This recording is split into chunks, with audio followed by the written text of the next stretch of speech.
Marami ang nagtatanong sa atin kung ano na nga ba ang nangyari dun sa kaso ni LV Vergara.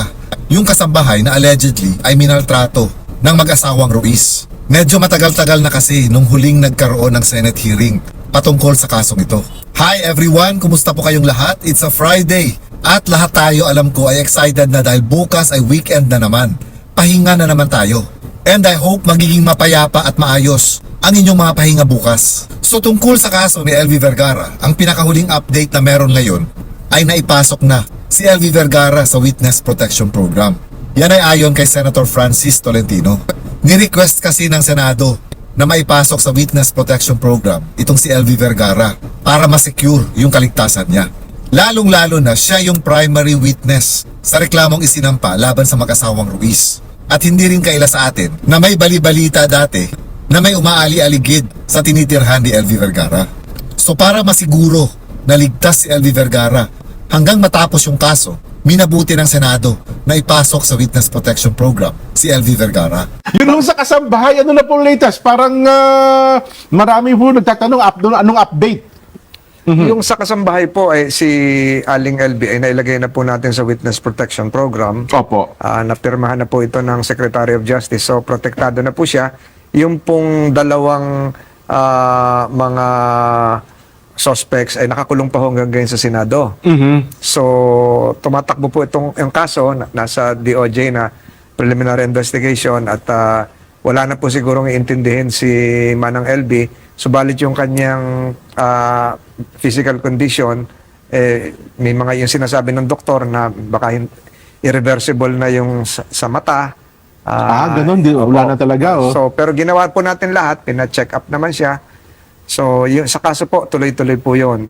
So ayon nga kay Senator Tolentino, kasalukuyang nakadetain pa rin yung mag-asawang Ruiz. At sinabi rin dati ni Senator Estrada na mananatiling nakadetain ang mag-asawang Ruiz until the higher court tells them na i-release na itong mag-asawa. At ayon din kay Senator Tolentino, nasa DOJ na itong reklamo laban sa mga Ruiz at kasalukuyan ng ginagawa ng preliminary investigation. So siguro kaya medyo matagal-tagal bago mailabas yung resolution tungkol dito sa preliminary investigation sa reklamong isinampa laban sa mag-asawang Ruiz ay dahil siguro pinapagpatibay ng prosecutors yung case build-up nila. Nang sa ganun, makakasiguro sila na mahahatulan yung mga sangkot dito sa pagmamaltrato kay LV Vergara. Matindi kasi yung pagmamaltratong nangyari kay LV Vergara na nagresulta nga sa kanyang pagkabulag. Yung isang mata niya hindi na talaga makakakita, pero yung kabilang mata niya ginagawa ng paraan ng mga doktor kung may pag-asa pa. Yun nga lang, sabi rin ni Senator Francis Tolentino, mukhang hindi na ito magagawa ng paraan at tuluyan na ngang mabubulag pareho yung mga mata ni LV Vergara. Walang binanggit si Senator Tolentino kung kailan ang susunod na Senate hearing nila tungkol dito sa kaso ni LV Vergara. Pwede pa kasi silang magsagawa ng Senate hearing tungkol dito hanggat hindi pa nasasampahan ng kaso ang mag-asawang Ruiz. Hanggat wala pang resolution na inilalabas ang prosecutor's office tungkol dito sa isinasagawa nilang preliminary investigation, pwede pang magkaroon ng Senate hearing. Pero once na may akyat na ito sa korte para tuluyan ng masampahan ng kaso yung mga sangkot, ang alam ko hindi na pwedeng gawan ito ng Senate hearing dahil dito na magsisimula yung sinasabing sub judice. Ang ibig sabihin nito, sakop na ng sub judice kapag ka nagkaroon na ito ng kaso. So hindi na pwedeng magsalita ang both parties tungkol sa itinatakbo ng kaso. Kung kaya karamihan sa mga kaso, akala natin wala nang nangyayari dahil wala na tayong naririnig na mga balita.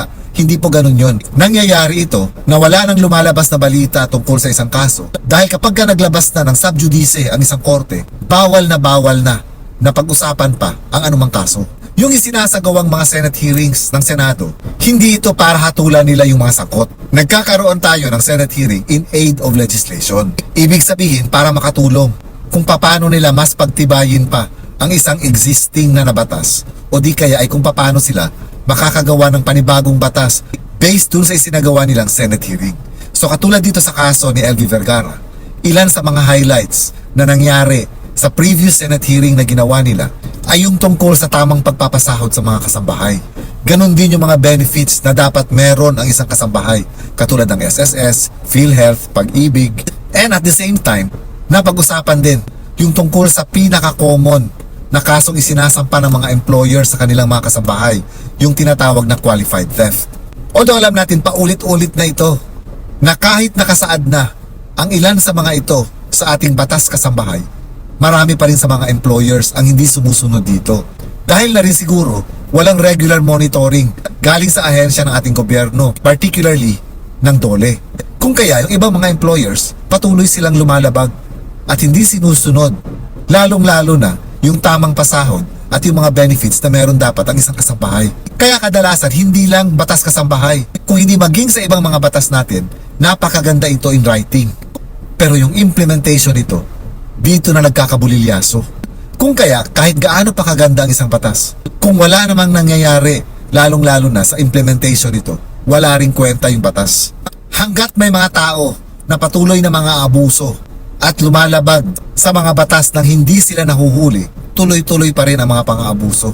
Kaabang-abang din ang magiging resulta ng magiging desisyon ng Prosecutor's Office tungkol dito sa reklamong isinampa laban sa mga Ruiz. Kung sino-sino ang makakasama sa makakasuhan dahil sa nangyari kay LV Vergara.